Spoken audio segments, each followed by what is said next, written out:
영웅들이 성공하는 이유는 뭘까요? 보편적으로 문학 속 영웅의 일대기는 고귀한 혈통으로 시작하지만 가난한 신분으로 태어난 영웅인 장보고나 허준, 박세로이도 있습니다. 네, 혈통이 원인이라기보다는 그들이 가진 비범한 능력 덕분인데요. 그것은 바로 회복 탄력성입니다.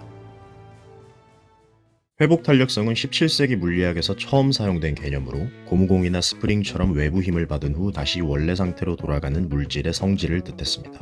1970년대부터는 심리학적으로도 이 개념이 연구되기 시작했는데요. 미국의 심리학자 에미 워너는 하와이 카우아이 섬에서 자란 빈곤층 아이들을 대상으로 40년 넘게 추적 관찰을 했습니다. 이 섬은 당시 지독한 가난과 범죄, 알코올 중독과 정신질환이 만연한 곳이었으며 아이들이 비행청소년으로 자랄 가능성이 높았던 환경이었죠. 그러나 어려운 환경 속에서도 일부 아이들은 오히려 탄탄하게 성장했어요. 아니, 우리 주변에도 개천에서 용난다는 꼴을 심심치 않게 보잖아요. 이 아이들의 공통점은 역경을 이겨내는 내적 능력인 회복 탄력성이 매우 좋다는 거였습니다. 똑같은 역경을 마주하더라도 그것을 극복해내는 힘은 어디서 오는 걸까요?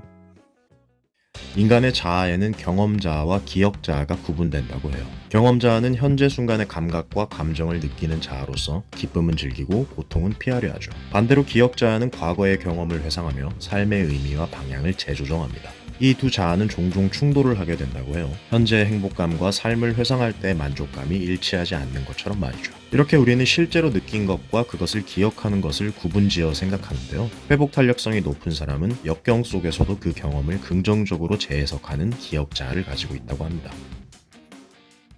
이 능력은 단순한 마음가짐이 아니라 뇌의 화학적 반응과도 연결이 되어 있어요. 그래서 우리는 능동적인 기억자아를 만들기 위해 우리의 뇌를 속여야 합니다. 마음의 태도가 곧 뇌의 생리적 반응을 바꾸거든요. 뇌는 실제로 좋은 일이 없더라도 우리가 취하는 태도에 따라 긍정적인 호르몬을 분비할 수 있습니다. 긍정적인 기대는 뇌의 편도체를 자극해 도파민과 같은 기분 좋은 화학물질을 만들어내죠. 쉽게 얘기해서 아무리 족같은 일이 있어도 일단 미소를 지으면 역경을 성장의 발판으로 삼는 쪽으로 기억자아가 활성화된다는 거죠. 아니, 족같은데 어떻게 미소를 짓냐고요? 그것도 다 방법이 있죠. 우리가 얻는 지식의 종류에는 두 종류가 있어요. 뭘 배워서 얻을 수 있는 명시적 지식과 훈련과 습관으로 체득하는 암묵적 지식인데요. 지금까지 이야기를 듣고 회복 탄력성을 이해하셨다면 그건 명시적 지식의 차원이에요.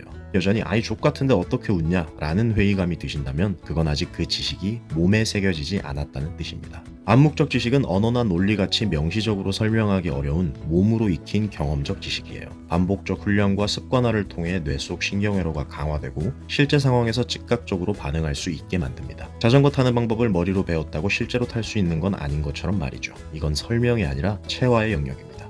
따라서 반복된 긍정적 사고 훈련은 우리의 무의식적 반응 패턴을 변화시킵니다. 결국 스트레스나 역경 속에서 감정과 사고를 유연히 조절할 수 있게 되죠. 그게 바로 영웅들의 그 비범한 능력, 회복 탄력성입니다. 독일의 철학자 니체는 나를 죽이지 못한 고통은 나를 더 강하게 만들 뿐이라고 했어요. 실제로 여러분이 마주해온 고통들이 여러분을 죽였나요? 우리가 마주하는 역경에 우리가 실제로 죽을 확률은 매우 낮은 것 같습니다. 신이 죽지 않을 만큼의 고통만 주는 것 같기도 하고요. 따라서 우리는 애초에 더욱 강해질 수밖에 없는 구조에 놓여 있다는 거죠. 하지만 고통을 피하려는 사람일수록 더 자주 부딪히고 무너집니다. 실제로 실수를 두려워하는 사람일수록 회복 탄력성이 낮다는 연구 결과도 있고요. 근데 이미 경험해보셔서 아시겠지만 역경이라는 게 피한다고 피해지는 게 아닙니다. 누구에게나 실수는 있고 그것은 사실 성장의 신호이니 너무 두려워하지 말자는 거죠. 박세로이가 역경을 겪지 않았다면 그만큼 강해질 수 있었을까요? 개구리도 뛰려면 한 발짝 움츠리잖아요. 이 영상을 보시는 분들이 긍정적 사고로 회복 탄력성을 얻어 어느 분야에서든 영웅이 되시길 진심으로 바랍니다. 그리고 그거 아시나요? 우린 지금껏 이겨낸 고통들 덕분에 이미 충분히 강해져 있다고요. 그러니까 아무리 족같아도 일단 그냥 웃어보자는 거죠. 일단 웃으세요. 행복해서 웃는 게 아니라요.